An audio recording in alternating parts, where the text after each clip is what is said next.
Почитувани гледачи, добар ден и добро дојдовте во уште едно ново издание на емисијата Ваш термин и се надевам дека и денес, впрочем како и секоја емисија, ќе не проследите до крај, ќе ги слушнете сите оние информации кои што ги имаме подготвено за вас и верувам дека и ако имате некое прашање, бидејќи знаете дека сме отворена контактна емисија, можете да се приклучите во нашиот разговор, да го поставите вашето прашање што е нели од ваш интерес и секако мојата денешна гостинка и соговорничка ќе одговори на она што нели ви е дилема.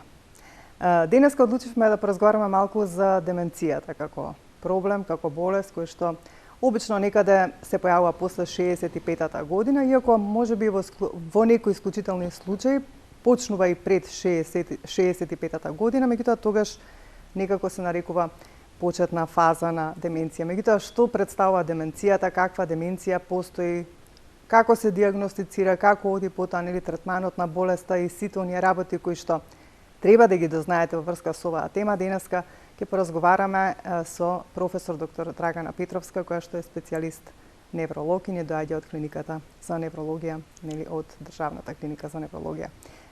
Доктор Драгана, многу ми е драго секогаш кога сте мој соговорник и ви благодарам што одвоивте време да дојдете денес и да бидете мој гости. Ви благодарам на поканата и навистина ми е секогаш задоволство да бидам дел од вашите емисии и да говориме на теми кои што се од интерес на пошироката популација, денеска конкретно по возрастната популација. По возрастната, да, одлучивме малку да проговориме за деменцијата, бидејќи ми се чини дека се почест проблем е кај повозрастните. Како обично постапувате кога нели ќе се одлучи да се третира еден пациент со деменција, меѓутоа за тоа потоа на почеток да кажеме што представува деменцијата. Знаеме дека тоа е проблем со губење на меморија, значи така наречена нели болест на староста, меѓутоа ајде вие вака како нели специјалист да ни посочите малку и поконкретно да ни образложите. Да, се почеста болест е, зошто? Заради тоа што имаме се повеќе и повеќе старо население, населението старе и согласно податоците на Светската здравствена организација, имаме во светот 55 милиони лица кои што боледуваат од деменција. Така. Она што го говори статистиката е дека имаме секоја година зголемување на 10 милиони нови лица кои што страдаат од проблеми со памтењето, односно со проблеми со деменцијата. Зошто практично, што представува практично деменцијата? Тоа е еден голем спектар на различни типови на страдања, кои што генерално се поврзани со паметењето, односно со когницијата. Кои се главните симптоми на кои што практично од кои што страдаат практично пациентите? Тоа е нели губиток на свежата меморија, значи имаат главно проблеми со памтењето, не памтење на нешто што е одамна, односно пред 10, 15, 20 години, тоа совршено добро го паметат, меѓутоа забораваат нешто што се случило пред ден, 2, 3 недела дена, така, со комплетно несеќавање или пак на почетокот нели може да се некој да ги потсети, да се направи некаква асоциација па да им текне, но со текот на времето нема да постои никаква можност да се присетат на тоа што се случило пред ден, 2, 3.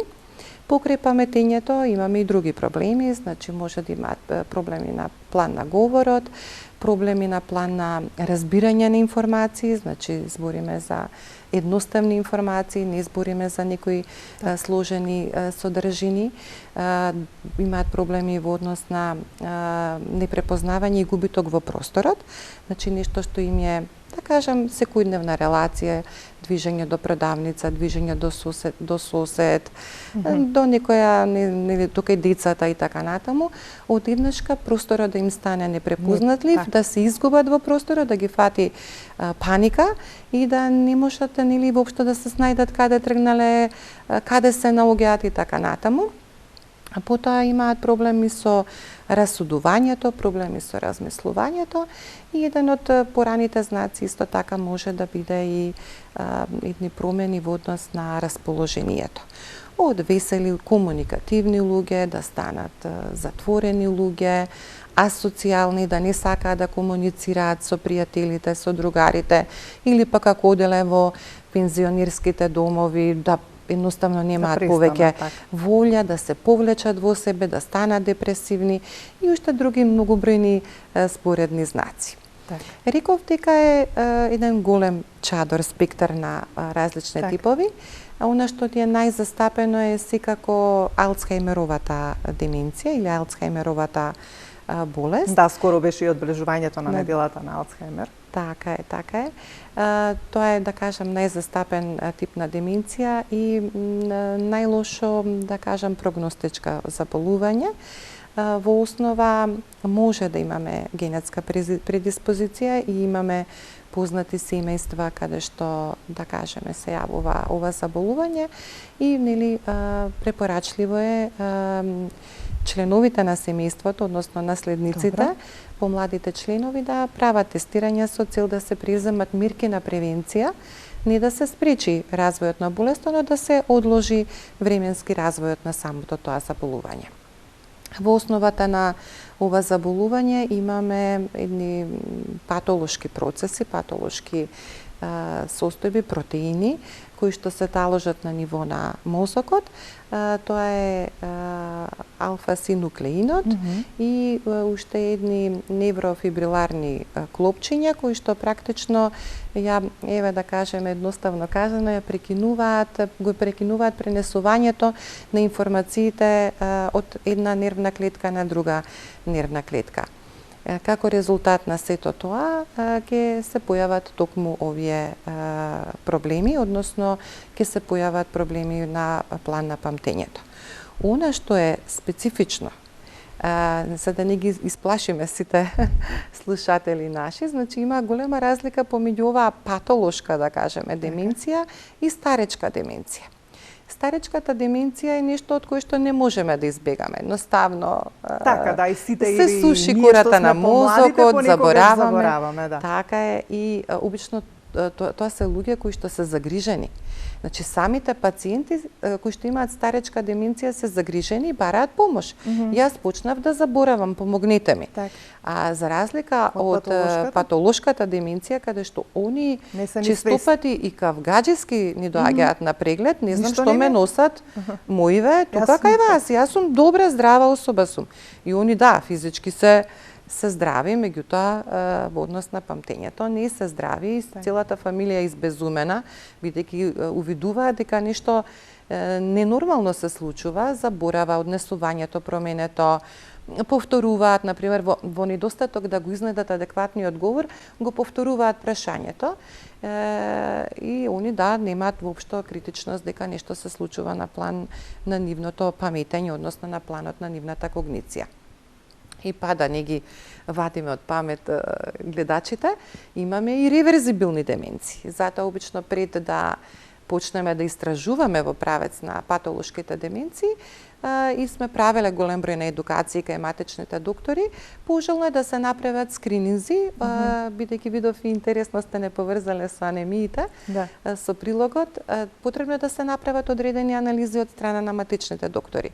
Тоа е токму еден тип на анемија, односно дефицит на B12, кој што може да биде причина за таа реверзибилна деменција, значи ќе го средиме дефицитот, ќе се повлечат проблемите на план на паметењето, тироидната жлезда, хипотиреозата знае да донесе така како едни несакани знаци, симптоми, појава на проблеми со паметењето, кардиолошки инвестигации, ако сето тоа е во ред, тогаш веќе пациентот навистина треба да се упати кај невролог и кај психијатар со цел да ги направиме сите батерии, палета на испитувања, вклучително и невропсихолошките тестирања кои што ќе ни укажат дали се работи за деменција, ќе ни помогнат во кој правец да размислуваме за типот на деменцијата и неретко да ја направиме дистинкцијата и со доцната депресија, бидејќи имаме депресија која што се јавува во доцен период и многу наликува на деменција. Сега, бидејќи скоро беше одбележувањето на Алцхајмерот, како што кажавте, Алцхајмерот е патолошката деменција, колку што ве разбрав. И не само тоа, имаме и други типови, тоа е еден голем чадор, ова е најзастапената Алцхајмеровата болест, но тука веднаш позади неја е и васкуларната деменција. Што е разликата? Па разликата е во однос на патолошките супстрати. Добро. Значи во основа кај васкуларната деменција имаме болест на крвните садови. Некогаш може да е иницирана со голем мозочен удар, помал мозочен удар, небитно, значи пациенти кои што имале мозочен удар низ времето може да добијат и развој на васкуларна деменција. Значи иницирана од нешто.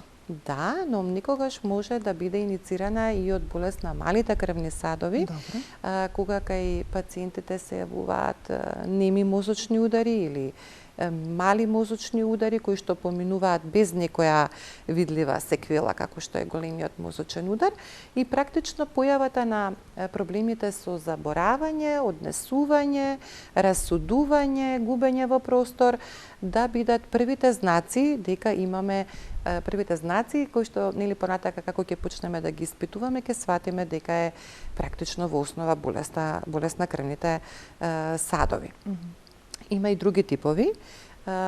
Тука може да биде деменцијата со Луиеви телца, каде што имаме таложење пак на друг тип на протеин, тоа е тау протеинот, кој што исто така доведува до проблеми тука генерално во движењето, расудувањето, размислувањето. Друг тип е фронтотемпоралната деменција, каде што пак доминира клиничка слика на промени во карактерното однесување, од мирни, воспитани, повлечени луѓе стануваат кавгаџи, конфликтуозни, со нагласена сексуалност, значи комплетно други личности, па нели кога ќе ги направиме испитувањата, ќе сватиме дека станува збор за фронтотемпорална деменција, Паркинсонова деменција, значи и кај ова невродегенеративно заболување, Паркинсоновата болест, може да имаме како надоградување и појава на деменција. Кои се причините, освен нели ајде овие што ги наведовте, кои други причини може да иницираат, бидејќи вака понекогаш кога нели сме говорили друг пат, кога ќе земам да се информирам, се вели дека и оние луѓе кои што можеби многу биле активни, говорам активни, кои што многу го потребувале мозокот, значи во таа смисла не физички, кога престанат наеднаш, нели, тогаш практично е еден ризик фактор за побрзо да добијат деменција. Има ли вистина во тоа? Па има вистина и тоа, и луѓе што не го активираат многу, да кажам, мозокот, односно условно кажано, учење на нови содржини. Добро. Еве сега е недела на превенција, согласно Европската академија за неврологија, и навистина фокусот е да превенираме. Оти кога веќе нешто ќе се создаде, малку е тешко да го лечиме, бидејќи нема специфичен лек за деменција. Имаме секако лекови кои што знаат да ни го успорат токот на болеста, меѓутоа и да го модифицираат, меѓутоа вистински лек кој што ќе го врати, кој што ќе го излекува пациентот и би го вратил на претходната состојба, не постои. Па во тој смисол, да, она што се прави како кампања е секако кога човек ќе отиде во пензија, пошто таа е возраста на 64-67, луѓето забораваат да читаат нови содржини, да ги меморираат, па се препорачува да се запише учење на странски јазици, нешто што е од интерес, да се оди во клубови, танцови клубови, со учењето и паметењето на чекорите. Повторно ќе ја вежбаме меморијата, а и забавно е, нели, убаво ја подигнува, да кажам, вибрацијата, расположението, и физички се активни, така е. Играње на шах, ете тоа што се прави, да кажеме, во пензионерскиве друштва, играње на карти, престој во природа, вежбање, значи дали е са на тие години јога, пешачење на чист воздух, тоа се многу, да кажам, пожелни активности кои што би превенирале од развој на деменцијата. Оно на кој што се става исто така акцент во однос на превенцијата се факторите, васкуларните фактори. Оно за што стално говориме и на вистина мора да се третира навреме, збориме веќе од кај 40-та година, мощно внимателно треба да внимаваме на нашето здравје. Кога говориме на нашето здравје, секако мислиме првично на регулирање на крвниот притисок, стресниот живот, нездравата храна, дебелината, конзумацијата на алкохол, конзумацијата на дроги, сето тоа ги доведуваат релативно младите луѓе да добиваат страдања на крвните садови, да добиваат покачен крвен притисок. Тука е диабетот. Диабетот е тивок убиец на нашите крвни садови, многу сериозна болест која што не треба така лесно да се сваќа и треба навреме да се третира, адекватно да се третира, вредностите на гликемијата да се во граници на нормала, а не повремено, нели, или пак да се избегнува префрлање на инсулин од орални антидиабетици, значи да се слушаат советите на докторите. Значи, практицирање на физичка активност, секој може да најде еден час во денот, дали да пропешачи, дали да оди да вежба, дали да превземе некакви техники кои што ќе го доведат во состојба на релаксација, пак ќе потенцирам животот е стресен, меѓутоа мора да мислиме на нашето здравје, затоа што последиците се многу сериозни. Обесноста, исто, дебелината е болест. Да, говоревме во минатата емисија со доктор Игор. Знаете дека е болест, знаете гледачите. И тоа тука мора да се внимава околу, како се вика, телесната тежина, body mass индексот, треба да биде, да кажам, задоволителен. И не знам друго што не споменав. Да, контролирање на срцевиот ритам, животните навики, да. Пушењето цигари доведуваат, освен што ни ги оштетуваат белите дробови, и тие делуваат на вазоспазам на крвните садови, недостаток на кислород секаде, вклучително и мозокот. Мозокот е еден софистициран орган кој што не трпи недостаток на кислород. Значи, се друго некако ќе се искомпензира, мозокот кај него настануваат иреверзибилни оштетувања. Немаме можност да се регенерираме. Тоа е маката со мозокот, со хардверот и софтверот на нашето тело, и навистина мора да го чуваме со промени во однос на животниот стил и превенирање на болестите кои што можат дополнително да го оштетуваат. Кога говориме за сите проблеми со здравјето, некако се вели дека од минатото досега сите нели заболувања некако се зголемени, се намалуваат границите. Како стои работата со деменцијата? Од некогаш и сега. Дали е зголемен бројот на појава? Зголемен е бројот на појава, можеби и свесноста кај населението е подигната. Семејството реагира на време и бараат лекарска помош при првите знаци и симптоми, да се помогне нели на родителот, да се помогне во смисла да се диагностицира и да се лекува навреме.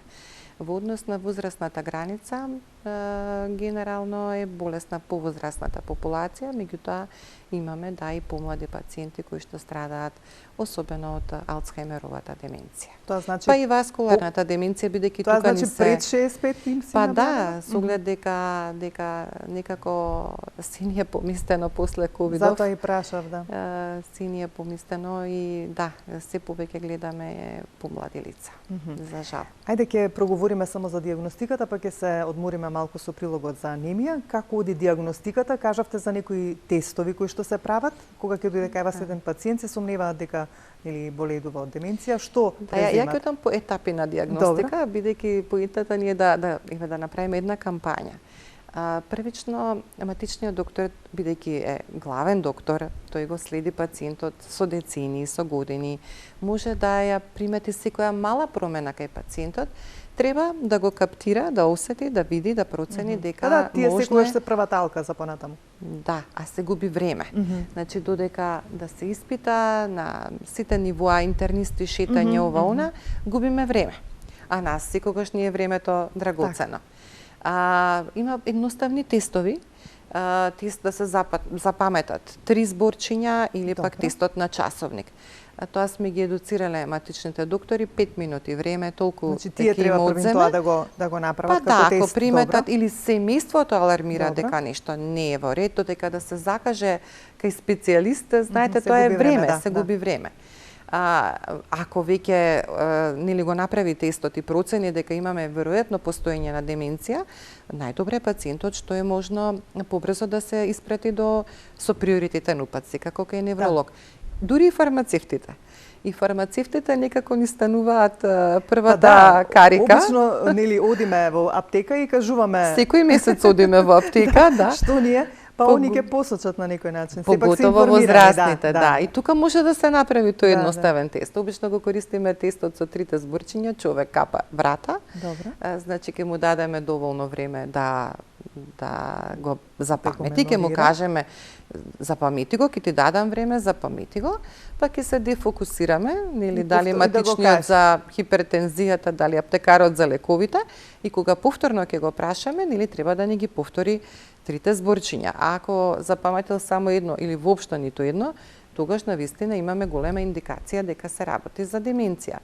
Тестот на часовник, ајде бара малку време, треба нели ќе му нацртаме едно кругче, треба да му посочиме да го нацрта со стрелки времето, тука ако веќе имаме грешење во позиционирање на стрелките или ако броевите се, значи на пациенти со деменција навистина саатот не личи на саат.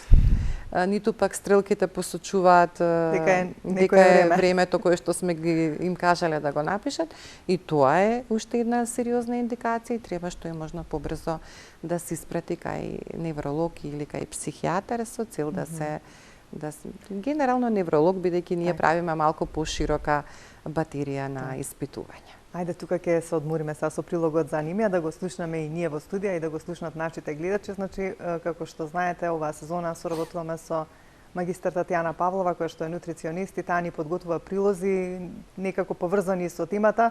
Еве, како што посочи доктор Драгана, и за анемијата, дека е на некој начин поврзана со деменцијата, па да слушнеме што има Тања да каже.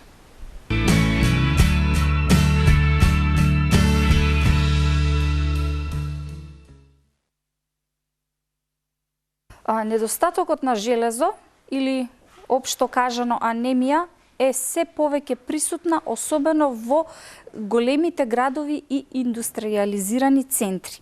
Денеска постои некоја статистика која што Светската здравствена организација ни ја посочува дека 30% од светската популација се соочува со состојбите на анемија. Состојбата на анемија најчесто се дијагностицира при обична крвна слика, каде што од некои параметри кои што ни укажуваат дека се соочуваме со анемија се пат на хемоглобин, хематокрит, феритин, железо и така натаму. Кои се тие симптоми што можеме првично да ги почувствуваме кај себе, за да се упатиме и да испитаме дали точно се соочуваме со анемија? Многу често ние имаме пат на енергија, значи постојано ни се спие. Имаме бледило, значи се појавуваат одредени кожни промени, особено на ивиците на устните често имаме пукнатини, слаба коса, слаби ногти. Значи многу сме осетливи на студ. Нашиот имунитет не е толку отпорен на болести и така натаму. Па, нешто што првенствено матичниот доктор може да ни посочи е да ја видиме состојбата на железо во нашиот организам. Меѓутоа, причините за настанок на анемија не се секогаш со пат на железо. Многу често одредени витамини нас не наведуваат дека можеме да паднеме во состојба на анемија. Најзначаен витамин кој што води до анемија е недостатокот на витамин B12. Витаминот B12 најчесто го добиваме преку храна од животинско потекло, па тука поради тоа би ги напоменала црвеното месо, би ги напоменала пилешкото и мисиркиното месо, би го споменала јајцето и така натаму, кои што се храна која што е богата со витамин B12. Но не секогаш само витамин B12, некогаш и витаминот B2 и витаминот B6, доколку ни се во дефицит, нашето тело може да оди во анемија.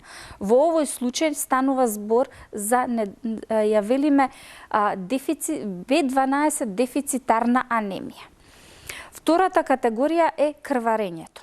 Многу често во одредени состојби жените кога се во менопауза, доколку имаат одредени пообилни крварења, во тие периоди се соочуваат со недостаток на анемија, бидејќи крвта која што се губи е навистина богата со железо. Исто така крварењата и анемиите се последица на одредени оперативни процеси. Потоа имаме така наречена слаба апсорбција од страна на гастроинтестиналниот тракт.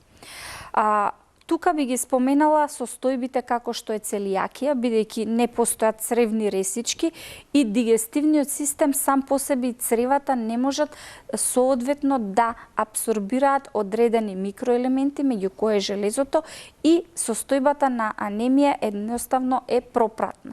Други состојби исто така одредени гастритиси, чиреви, воспалителни процеси на дигестивниот систем, исто така се состојби кои што ни укажуваат дека нашиот организам се соочува со анемија.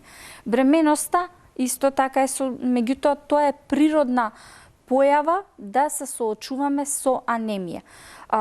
Тука најчесто недостасува витаминот B9 или фолна киселина и секогаш во состојбите на бременост се препорачува да биде земена како суплементација. Сега да видиме како можеме преку храна да си помогнеме.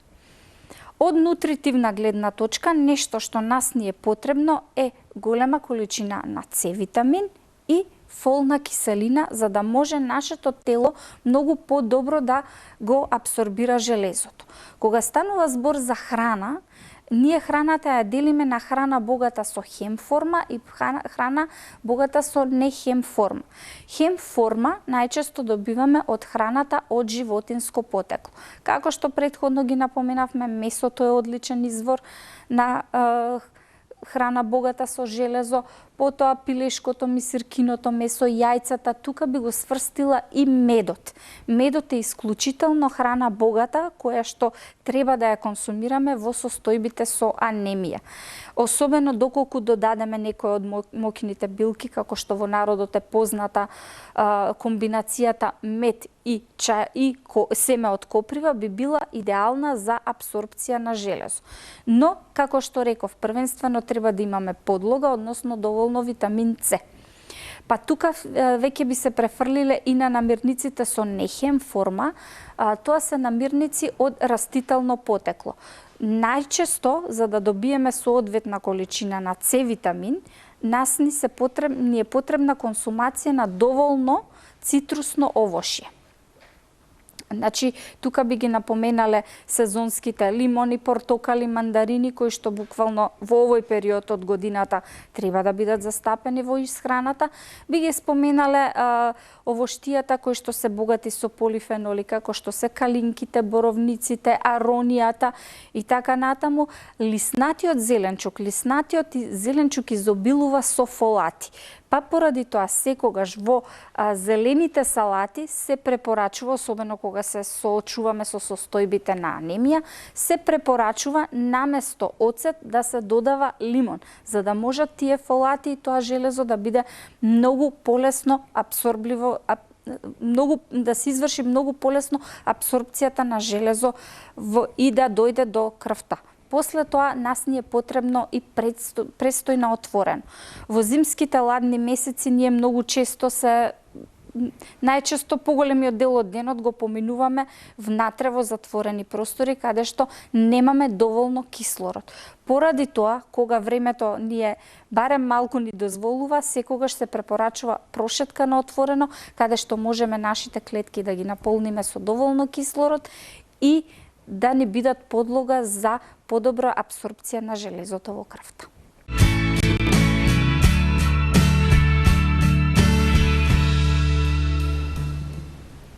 Да, еве како што посочи Тања, значи да ги послушате незините совети за сите оние кои што се соочувате со анемија. Еве многу убаво ви посочи во прилогот што и како треба да консумирате нели, за да си ја подобрите крвната слика. А секако, како што и потенцираше доктор Драгана, за повозрастната популација, оние кои што се соочуваат со анемијата, тогаш не е лошо, нели, да проверат да не има некој проблем во однос на оваа тема за која што денес говориме, бидејќи, како што кажам, многу моменти тука се поврзани со деменцијата. Стигнавме до диагностиката. Кажавме првата алка сематичните лекари, меѓутоа што кога ќе дојдат кај вас? Кога ќе дојдат кај нас, нели ќе земеме една детална анамнеза, ќе поразговараме со нив. Во разговорот можеме да процениме колку им е очувана паметењето, особено на збориме свежата меморија на податоците од свежата меморија, ќе видиме каква е флуентноста на говорот, каква е текот на мислата, колку они се способни да ги разберат информациите кои што ги даваме, па ќе поразговараме и за нивното однесување, ќе поразговараме и за нивното расположение и нормално ќе направиме, ако нели сето ова што претходно го говорев е сработено и анализирано од типот на потрага во правец на проблеми со тироидна жлезда, дефицит на B12, дефицит на витамин D и така натаму, ќе направиме батерии на испитување, тоа се компјутеризирана томографија на мозокот.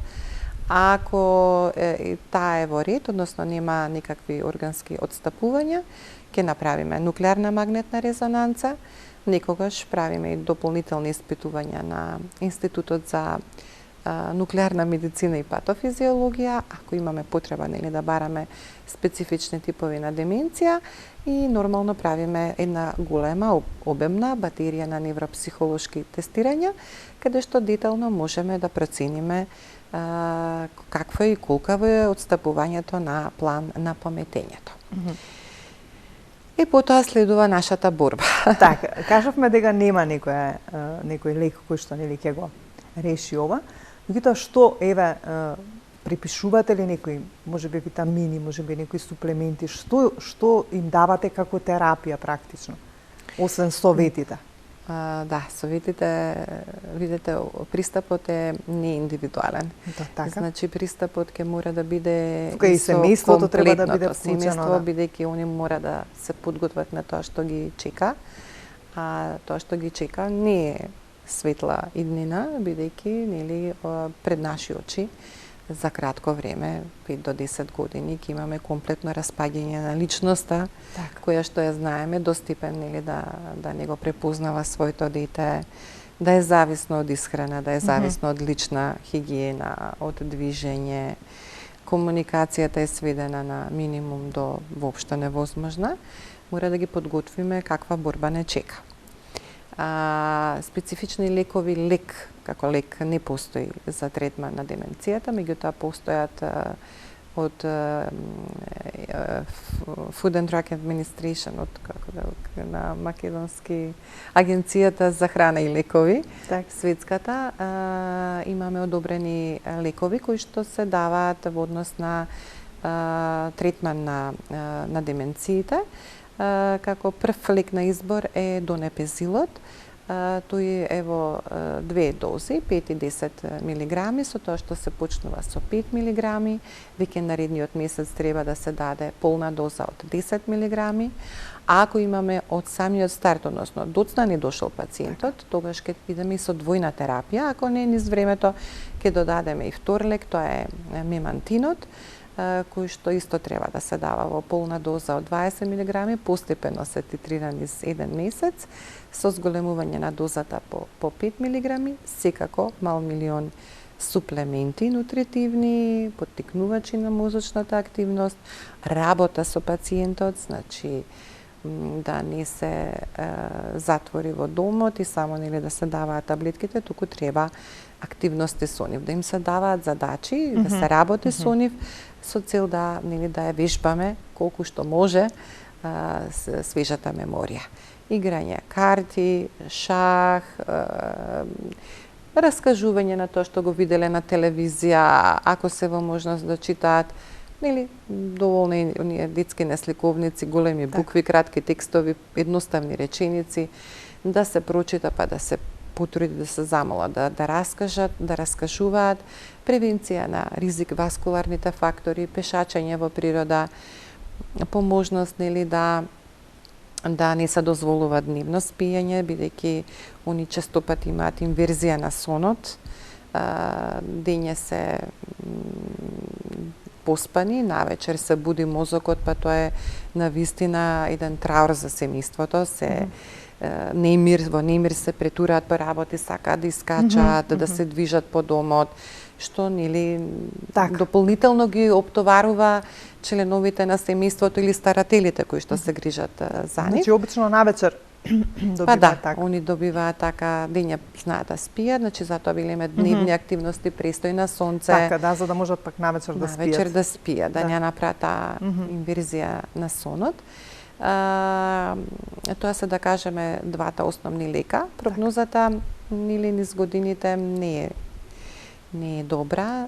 Имаме фази, стадиуми на развој на деменцијата, од лесно, средно тешка до тешка форма, која што бара веќе институционализација, значи престој во институции кои што се грижат за вакви лица, бидејќи они навистина немаат комплетна критичност и како да кажам перцепција на реалноста, на реалната слика околу нив. Зависни комплетно нели од исхраната, некогаш и со нарушен акт на голтање на подоцнежен стадиум, со потреба од апликација на пек сонди или пак назогастрична сонда на почетокот, со цел да се исхрануваат, личната хигиена, нели, невозможно сами да изведуваат, значи комплетно зависни од друго лице. А кажете ми, развојните фази само во како одат, за колку години во текот на...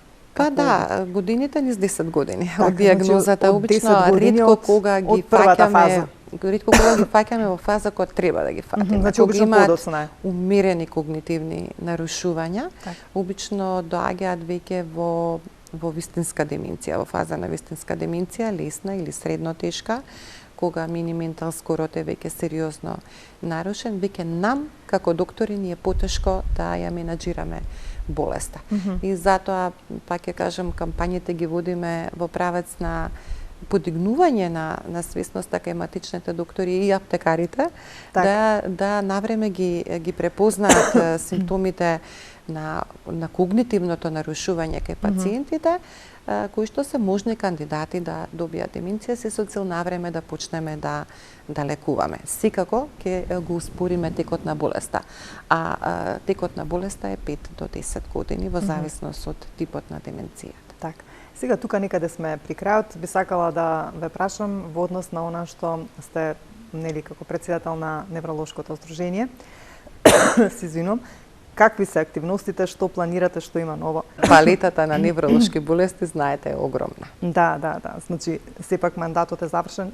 Јас не бев информирана, мислев дека се уште, бидејќи последен пат кога се видовме, се уште бевте претседател. Да, 4 меѓутоа во меѓувреме се смениле работите. Да. Добро, ви благодарам за денешното гостување. Се надевам дека сите ова што го говоревме во однос на оваа денешна проблематика ќе биде од корист на гледачите. Тогаш да се јават навреме на доктор. Да, тука сме ние невролозите, за да се диагностицира. Тука се психијатрите, да помогнеме да го спориме текот на заболување. Така, и за да може на време да се реагира, за да се нели даде терапијата која што ја кажавте пред време и да... Во светски рамки имаме проблем во раното препознавање на деменцијата. Така. Потоа е втората карика достапноста на специјалисти, невролози и психијатри. Тука веќе се губи доста време за да се направи навремена диагностика и навремен третман. Така. Ви благодарам уште еднаш, ви посакувам успех во сето на што го работите како специјалисти на клиниката за неврологија, а секако со некоја друга проблематика од неврологијата се гледаме во некое следно издание на вашите. Секако, на моје огромно задоволство. Почитувани гледачи, тука ќе ве поздравам јас за денес. Ви благодарам за вашето внимание. Се надевам дека се тоа што го говоревме беше од ваша корист. Уште повеќе што ми се чини дека нас не следи некоја повозрасна популација, па еве бевте доволно информирани за она што се вели проблем како деменцијата. Ако нешто забележите, реагирајте навреме. Ве оставам во убаво расположение, имајте добро здравје, грижете се за своето здравје. Ние повторно ќе се видиме за 7 дена во исто време со нова тема и нов соговорник во студио.